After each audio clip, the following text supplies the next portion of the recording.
Good morning, dear students.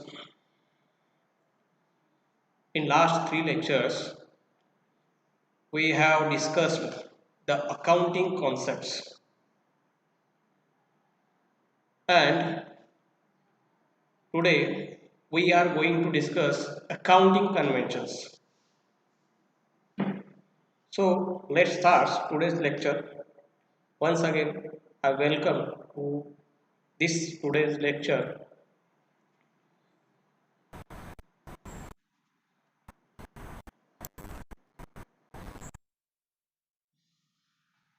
What is the accounting conventions? Accounting conventions include those customs and traditions which guide the accountant while preparing the accounting statements. Okay.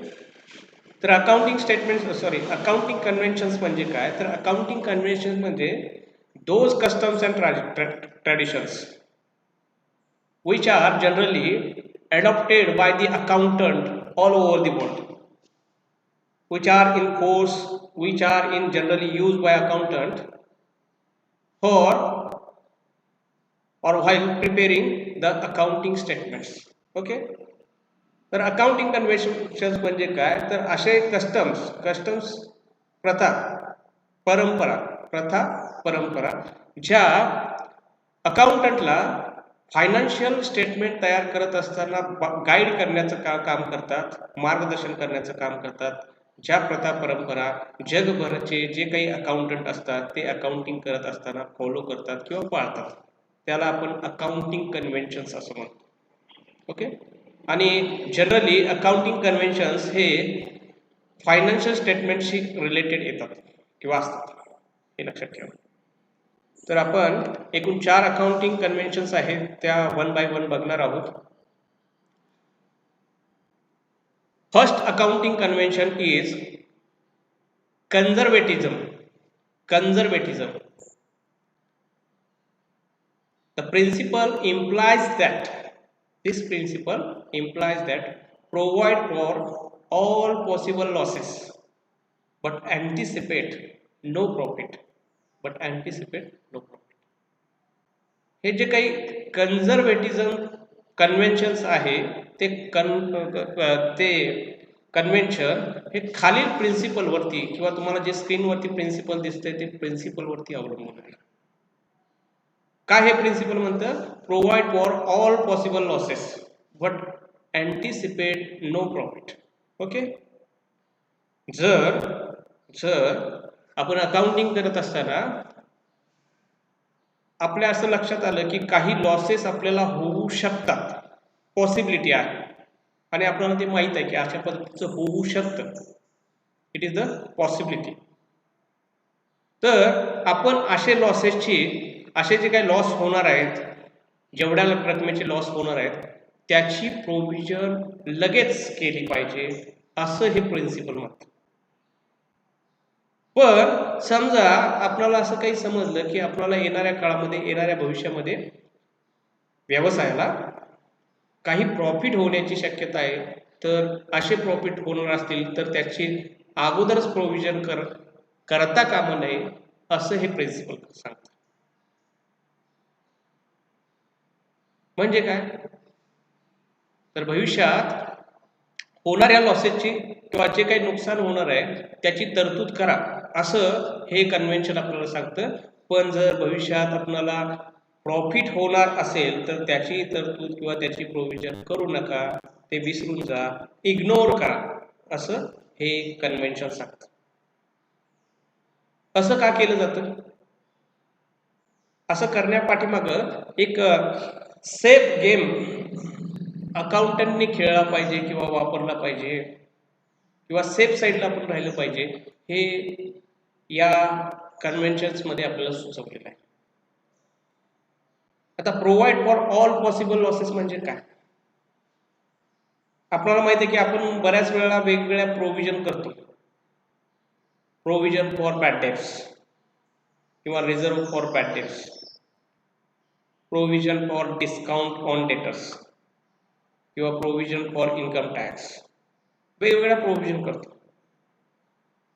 ह्या provision करण्याच्या पाठीमागे तात्पर्य हेच असतं की भविष्यात आपल्याला या प्रकारचा लॉस होऊ शकतं, अशा प्रकारचं नुकसान होऊ शकतं आणि ते भविष्यात जर नुकसान झालं तर आपल्या इन्कमवरती त्याचा निगेटिव्ह इम्पॅक्ट पडू शकतो इन फ्युचर. तर तसा इम्पॅक्ट जर निगेटिव्ह भविष्यात पडणार असेल तर तो आत्ताच या क्षणी, ज्या क्षणी आपल्याला हे कळालं की असं होण्याची शक्यता आहे, आपल्याला ती माहीत आहे, असं कळालं तर आपण त्याची प्रोव्हिजन आत्ताच आपल्या बुक्स ऑफ अकाउंट्समध्ये केली पाहिजे. उदाहरण घ्यायचं झालं तर समजा एक तुमचा व्यवसाय आहे आणि तुम्ही उधारीवरती माल एका पार्टीला विकला. एका पार्टीला उधारीवरती माल विकला 10,000 रुपयाचा आणि 10,000चा माल विकल्यानंतर काही दिवसांनी तुम्हाला कळालं की ती पार्टी आहे, ज्या पार्टीला तुम्ही उधारीवरती माल विकलेला आहे, तिची आर्थिक स्थिती काही चांगली नाही. आर्थिक स्थिती काही चांगली नाही, ज्याला आपण 10,000 रुपयाचा उधारीवरती माल विकलेला आहे. ओके. आता मग तुम्हाला इथं किती लॉस होऊ शकतो हे अँटिसिपेट करावं लागतं, की ज्याला आपण 10,000वरती उधारीवरती माल विकलेला आहे त्याची परिस्थिती खराब असल्यामुळं आपण जे उधारीवरती 10,000चा माल विकलेला आहे ते 10,000 रुपये वसूल होणार नाहीत. मग किती वसूल होऊ शकतील? 5,000 वसूल होतील. 5,000 बुडण्याची शक्यता आहे, बुडालेले नाहीत. तर अशा वेळेला आपण 5,000चे जे 5,000 आपले बॅड डेट्स होऊ शकतात त्याची आपण रिझर्व्ह फॉर बॅड डेट्स म्हणून प्रोव्हिजन केली पाहिजे फॉर ₹5,000. हे लक्षात. समजा जसं मी दुसरं सांगितलं की डिस्काउंटची प्रोव्हिजन. बऱ्याच वेळा आपल्याला डेटर्सकडून पैसे कलेक्ट करत असताना डिस्काउंट द्यावा लागतो किंवा आपण डिस्काउंट देतो. अशी जर शक्यता असेल तर त्याची सुद्धा प्रोव्हिजन आपण लगेच केली पाहिजे, ज्या दिवशी आपण हे रेकग्नाइज करतो की अशा प्रकारचा लॉस आपल्या व्यवसायाला होऊ शकतो, त्यावेळेला तात्काळ त्याची आपण प्रोव्हिजन केली पाहिजे. हे तर लक्षात. त्यामुळं या प्रिन्सिपलचा वापर करून हे प्रिन्सिपल आपल्याला असं सांगतं की तुम्ही भविष्यामध्ये जे काही लॉसेस होणार आहेत किंवा होऊ शकतात त्याची प्रोव्हिजन आत्ताच केली पाहिजे. पण या उलट समजा भविष्यात तुम्हाला एखाद्या व्यवसायाला लाभ होणार असेल तर तो लाभ ज्या वेळेला होईल त्यावेळेला तो रेकग्नाइज केला जाईल, तो त्यावेळेला इन द बुक्स ऑफ अकाउंटमध्ये रेकॉर्ड केला जाईल. तो आताच फक्त अँटिसिपेशनवरती, फक्त अंदाजावरती, फक्त आपल्याला वाटतं की भविष्यात असं होऊ शकतं म्हणून रेकॉर्ड करता कामा नये, असं हे प्रिन्सिपल किंवा ही कन्व्हेन्शन्स आपल्याला सांगते की आपण अकाउंटिंग करत असताना कन्झर्वेटिव्ह राहिले पाहिजे. काय राहिलं पाहिजे? कन्झर्वेटिव्ह राहिलं पाहिजे. आपण लॉसेसची जे इन फ्युचर होऊ शकतात त्याची प्रोव्हिजन केली पाहिजे, पण जे काही अँटिसिपेटेड प्रॉफिट्स असतील किंवा अँटिसिपेटेड गेन्स असतील ते मात्र आपण इग्नोर केले पाहिजे. त्याची कोणत्याही प्रकारची अकाउंटिंगची एंट्री करता कामा नये किंवा नाही केली पाहिजे, असं हे आपल्याला कन्व्हेन्शन सांगतं.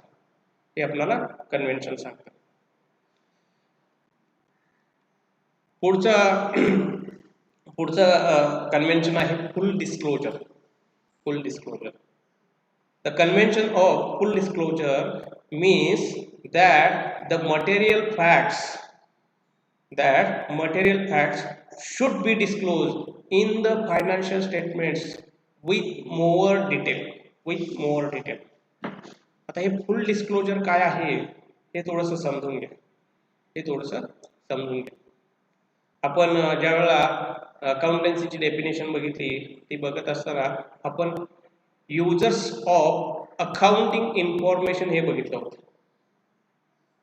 आणि युजर्स ऑफ अकाउंटिंग इन्फॉर्मेशनचे दोन आपण कॅटेगरी केल्या होत्या, एक इंटरनल युजर, दुसरा एक्सटर्नल युजर्स.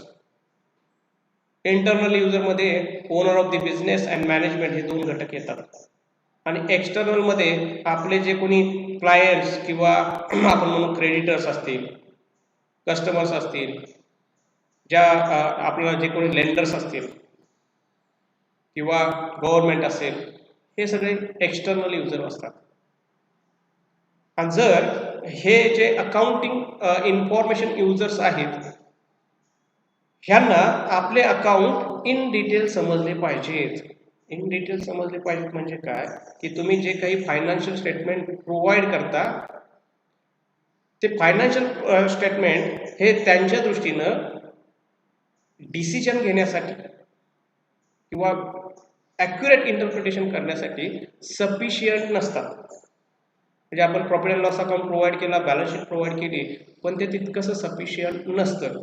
त्यांना तुमच्या व्यवसायाची किंवा तुम्ही जी काही इन्फॉर्मेशन प्रोव्हाइड केलेली आहे, तुम्ही जो काही profit and loss account provide केलेला आहे, तुम्ही जो काही बॅलन्स शीट प्रोव्हाइड केलेली आहे, ती सफिशियंट नसते मिनिंगफुल इंटरप्रिटेशन करण्यासाठी आणि ॲक्युरेट डिसिजन घेण्यासाठी. त्यामुळं अकाउंटंटनं या कन्व्हेन्शनचा वापर केला पाहिजे. म्हणजेच त्याने अकाउंटंटने इन्कम स्टेटमेंट बरोबर किंवा पोझिशन स्टेटमेंट बरोबर, प्रॉफिट अँड लॉस अकाउंट बरोबर, बॅलन्स शीट बरोबर जी काही महत्त्वाची इन्फॉर्मेशन आहे ती नोट्सच्या स्वरूपात बॅलन्स शीट वर प्रॉफिट अँड लॉस अकाउंट बरोबर दिली पाहिजे. उदाहरण घ्यायचं झालं तर की समजा तुम्ही बॅलन्स शीट तयार केली आणि बॅलन्स शीटमध्ये डेटर्स लिहिलेले आहेत, डेटर्सची अमाऊंट लिहिली आहे. आता या डेटरच्या अमाऊंट वरून हे कळत नाही की कोणते डेटर्स यातले चांगले डेटर्स आणि डाऊटफुल डेटर्स हे लक्षात येऊ शकत नाही. म्हणजे समजा काही डेटर्स असे आहेत की ते माल खरेदी केल्यानंतर एका महिन्याच्या आत जे काही पैसे आपल्या व्यवसायाला देणं आहेत ते देऊन टाकतात. आणि काही डेटर असे आहेत की ज्यांनी 6 महिन्यापूर्वी माल घेतलेला आहे पण अजून व्यवसायाचे पैसे दिलेले नाहीत. येते लक्षात. त्यामुळे सगळी डेटरची अमाऊंट याच्याबद्दल एकच मत तयार करणं किंवा त्याचं ॲक्युरेट इंटरप्रिटेशन करणं विदाउट नोट्स किंवा इन्फॉर्मेशन शक्य नसतं. त्यामुळं व्यवसायानं ही इन्फॉर्मेशन अकाउंटिंग इन्फॉर्मेशन युजर्सना प्रोव्हाइड केली पाहिजे in form of notes along with profit and loss account and balance sheet. Without such information, accounting information user cannot take proper decision.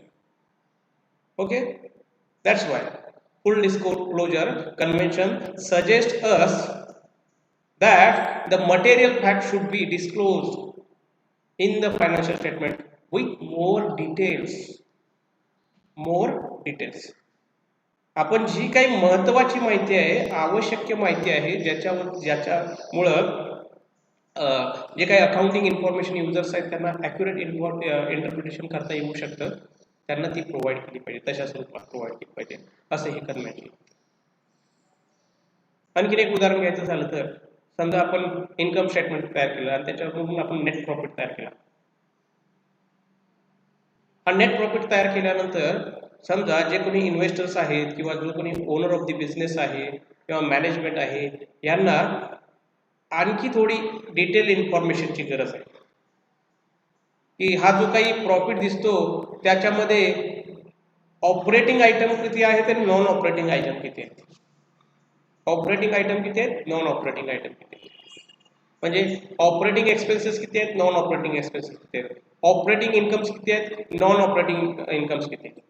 हे जर त्यांना माहीत पाहिजे असेल तर याची जर त्याला आवश्यकता असेल तर ती सुद्धा किंवा अशी इन्फॉर्मेशन सुद्धा आपण फायनान्शियल स्टेटमेंट बरोबर प्रोव्हाइड केली पाहिजे. तरच जे काही अकाउंटिंग इन्फॉर्मेशन युजर्स आहेत ते मिनिंगफुल इंटरप्रिटेशन करू शकतात किंवा मिनिंगफुल इन्साइट डेव्हलप करू शकतात आणि त्याच्या सहाय्याने ते प्रॉपर डिसिजन घेऊ शकतात. अदरवाईज त्यांना डिसिजन घेणं शक्य होणार नाही. त्यामुळं अकाउंटंटनं फायनान्शियल स्टेटमेंट तयार करत असताना फायनान्शियल स्टेटमेंटबरोबर जे काही मटेरियल फॅक्ट्स आहेत ते सुद्धा प्रोव्हाइड केलं पाहिजे, ते सुद्धा डिस्क्लोज केलं पाहिजे. डिस्क्लोज करणं म्हणजे काय, उघड करणं. तर हे सुद्धा आपण अकाउंटिंग करत असताना ॲज अ अकाउंटंट म्हणून अशी इन्फॉर्मेशन अकाउंटिंग युजरसाठी अलॉंग विथ फायनान्शियल स्टेटमेंट आपण डिस्क्लोज केली पाहिजे, प्रोव्हाइड केली पाहिजे, हे लक्षात ठेवा. त्यामुळं हे सुद्धा एक बऱ्याच वेळा जर काही जे कंपनी ॲक्ट असतात असे जे काही कायदे आहेत त्याच्यामध्ये हे कंपल्सरी सुद्धा आहे, हे लिगली बाइंडिंग सुद्धा लक्षात ठेवा. त्यामुळं accounting full disclosure of convention हे सुद्धा आपण फॉलो केलं पाहिजे. Next convention is consistency convention. Consistency convention. The convention of consistency signifies that the accounting principles should be remain constant, that is unchanged from one accounting year to another accounting year. Okay. हे consistency convention आपल्याला असं सांगतं की जे काही आपण accounting principles जे follow करतो ते फॉलो आपण सातत्याने केली पाहिजे. म्हणजे यावर्षी अकाउंटिंग फायनान्शियल स्टेटमेंट करत असताना जे काही अकाउंटिंग प्रिन्सिपल्स किंवा अकाउंटिंग जे काही आपण अकाउंटिंग करत असताना जे काही वेगवेगळ्या मेथड्स वापरलेले आहेत त्या मेथड प्रत्येक वर्षी चेंज करता कामा नये, त्या प्रत्येक वर्षी कॉन्स्टंटली सेम राहिल्या पाहिजेत, त्याच्यामध्ये बदल होता कामा नये, हे लक्षात. कारण काय होतं की जर आपण हे अकाउंटिंग प्रिन्सिपल्स किंवा अकाउंटिंगच्या जे काही महत्त्वाचे काही आपल्याला थोडीशी चॉईस असते असे जे काही मेथड्स आहेत ते आपण प्रत्येक वर्षी चेंज करत राहिलो तर जो काही प्रॉफिट किंवा लॉस आपल्याला दिसेल किंवा जी काही फायनान्शियल पोझिशन आपल्याला दिसेल ती आपण कंपॅरेटिव्ह बघू शकत नाही किंवा तिचा वापर म्हणजे त्याच्यामुळे काय होईल, एक तर प्रॉफिट तुम्ही कमी करू शकाल किंवा वाढवू शकाल, असं होण्याची शक्यता जास्त असते. त्यामुळं जी मेथड तुम्ही अडॉप्ट केलेली आहे अकाउंटिंगसाठी, जी मेथड तुम्ही अडॉप्ट केलेली आहे तीच मेथड तुम्ही कंटिन्यू ठेवली पाहिजे फॉर अ लॉंग पिरियड. येतं लक्षात. हे आपण कन्सिस्टंट ठेवली पाहिजे. उदाहरणार्थ आपल्याला माहिती आहे की डेप्रिसिएशन चार्ज करण्याच्या वेगवेगळ्या मेथड्स आहेत. डेप्रिसिएशन चार्ज करण्याच्या वेगवेगळ्या मेथड्स. समजा तुम्ही डेप्रिसिएशन चार्ज करण्यासाठी जी मेथड या वर्षी फॉलो केली असेल तीच मेथड तुम्ही पुढल्या वर्षी फॉलो केली पाहिजे, तीच मेथड त्याच्या पुढच्या वर्षी फॉलो केली पाहिजे. प्रत्येक वर्षी जर डेप्रिसिएशन करण्याची मेथड चेंज केली तर मग आपली डेप्रिसिएशनची अमाऊंट याच्यामध्ये कन्सिस्टन्सी राहणार नाही ॲज पर रूल. म्हणजे काही डेप्रिसिएशनच्या मेथडमध्ये आपल्याला माहिती आहे की प्रत्येक वर्षी डेप्रिसिएशन सेम चार्ज केलं जातं, काही डेप्रिसिएशन मेथडमध्ये डेप्रिसिएशनची अमाऊंट कमी कमी होत जाते. तर मेथडनुसार चेंज झाली तर आपल्याला त्याच्यामध्ये ऑब्जेक्शन नाही, मेथड आपण एकच ॲडॉप्ट केल्यामुळे. पण समजा यावर्षी आपण फिक्स डेप्रिसिएशन चार्ज करणार आहोत on cost of the asset आणि सेकंड इयरला रिड्युसिंग ऑर डिमिनिशिंग मेथड वापरणार असो तर मग हे चुकीचा प्रॉफिट किंवा चुकीचा लॉस याच्यामुळं दिसण्याची शक्यता जास्त असते. त्यामुळं आपण जी डेप्रिसिएशनची मेथड फॉलो करणार आहोत तीच डेप्रिसिएशनची मेथड आपण continuous over the period of time वापरली पाहिजे. या वर्षी जे वापरणार तीच पुढल्या वर्षी त्याच्या पुढच्या वर्षी आपण ते जी काही अडॉप्ट मेथड केली आहे तीच मेथड आपण कंटिन्यू ठेवली पाहिजे. आणखीन एक पॉईंट आहे की जसं आपण क्लोजिंग स्टॉकचं व्हॅल्युएशन करतो, क्लोजिंग स्टॉकचं व्हॅल्युएशन करण्याच्या काही मेथड्स आहेत. तर ह्या क्लोजिंग स्टॉकचं व्हॅल्युएशन करण्याच्या जर मेथड जरी तुम्ही बदलल्या तरी सुद्धा आपले रिझल्ट बदलतात. रिझल्ट म्हणजे प्रॉफिट अँड लॉस अकाउंट आणि फायनान्शियल पोझिशन ऑफ बिझनेस हे बदलू शकतं, चेंज होतं. त्यामुळं समजा आपण जर व्हॅल्युएशन ऑफ स्टॉकची व्हॅल्युएशन करण्याची जी मेथड यावर्षी अडॉप्ट केली असेल तीच मेथड आपण कंटिन्यू ठेवली पाहिजे, त्याच्यामध्ये कोणत्याही प्रकारचा बदल करता कामा नये. in emergency case we can change method also, but आपण एकदा अडॉप्ट केलेली मेथड तीच आपण तिला स्टक राहायला पाहिजे, तिच्याबरोबरच राहायला पाहिजे. त्याच मेथडनुसार आपण अकाउंटिंग केलं पाहिजे, त्याच मेथडनुसार आपण फायनान्शियल स्टेटमेंट तयार केले पाहिजे, हे लक्षात ठेवा. प्रत्येक वर्षी अकाउंटिंग मेथड्स किंवा अकाउंटिंग प्रिन्सिपल्स डिफरंट वापरता कामा नये. याच्याबद्दल आणखी डिटेल असं म्हटलेलं आहे की एकतर आपण जी काही अकाउंटिंग पॉलिसी आपण अडॉप्ट केलेली आहे ती आपण अडॉप्ट केलेली अकाउंटिंग पॉलिसी आपण कन्सिस्टंट ठेवली पाहिजे. ओके, तरच आपल्याला या वर्षीचं पुढल्या वर्षीचं किंवा पुढल्या वर्षीचा या वर्षीचा अकाउंट फायनान्शियल स्टेटमेंटचं कंपॅरिझन पाठीमागल्या वर्षीशी करता येऊ शकेल. दुसरी गोष्ट, आपण जे काही अकाउंटिंग मेथड्स फॉलो करतो ते आपण कन्सिस्टंट ठेवल्या पाहिजेत. आणि त्याच्या पुढे जाऊन असं पण म्हटलेलं आहे की जे व्यवसाय एकाच प्रकारच्या इंडस्ट्रीमध्ये असतात त्यांनी एकसारख्या मेथड्स फॉलो केल्या पाहिजेत, तरच एका व्यवसायाचं दुसऱ्या व्यवसायाशी कंपॅरिझन करता येऊ शकतं. अदरवाईज ते कंपॅरिझन आपल्याला करता येणार नाही, हे लक्षात ठेवा. त्यामुळं ही मेथड म्हणजे कन्सिस्टन्सी आपण पाळली पाहिजे असं कन्व्हेन्शन ऑफ कन्सिस्टन्सी आपल्याला सांगतो. Okay, next, materiality. The conventions of materiality means that in accounting a detailed records is made of only those transactions which are material significant to the users of accounting information. Okay, हे convention आपल्याला असं सांगतं की आपण material जे things आहेत किंवा जी काही सिग्निफिकंट इन्फॉर्मेशन आहे, जे काही सिग्निफिकंट ट्रान्झॅक्शन्स आहेत, जे काही मटेरियल ट्रान्झॅक्शन्स आहेत तेच डिटेलमध्ये रेकॉर्ड केले पाहिजेत. इनसिग्निफिकंट जे काही किंवा इनसिग्निफिकंट जे काही ट्रान्झॅक्शन आहेत ते आपण फार डिटेलमध्ये रेकॉर्ड करत बसण्याची गरज नाही. येते लक्षात की जसं आपण सॅलरी हा आपला एक एक्सपेन्सेस आहे, तर याचं रेकॉर्डिंग करत असताना आपण सॅलरी हेड खाली सगळी सॅलरी टोटल सॅलरी घेतो आणि सॅलरीची एक आयटम सॅलरी म्हणून आपण दाखवतो. इथं आपल्याला काही गरज नाही की प्रत्येक सॅलरीचा प्रत्येक कर्मचाऱ्याला किती सॅलरी दिली किंवा वेगवेगळ्या एज ग्रुपच्या कर्मचाऱ्यांना किती सॅलरी दिली याचं रेकॉर्डिंग करत बसण्याची काही गरज नाही. हा वेस्ट ऑफ टाइम आहे, वेस्ट ऑफ मनी आहे असं समजलं. त्यामुळं अकाउंटिंग करत असताना जे काही इम्पॉर्टंट आहे, सिग्निफिकंट आहे, मटेरियल आहे त्याचं डिटेल रेकॉर्डिंग केलं पाहिजे. जे काही इनसिग्निफिकंट आहे त्याचं रेकॉर्डिंग हे आपण इन शॉर्ट केलं पाहिजे. त्याच्यामध्ये डिटेलमध्ये जाण्याची गरज नाही असं आपल्याला हे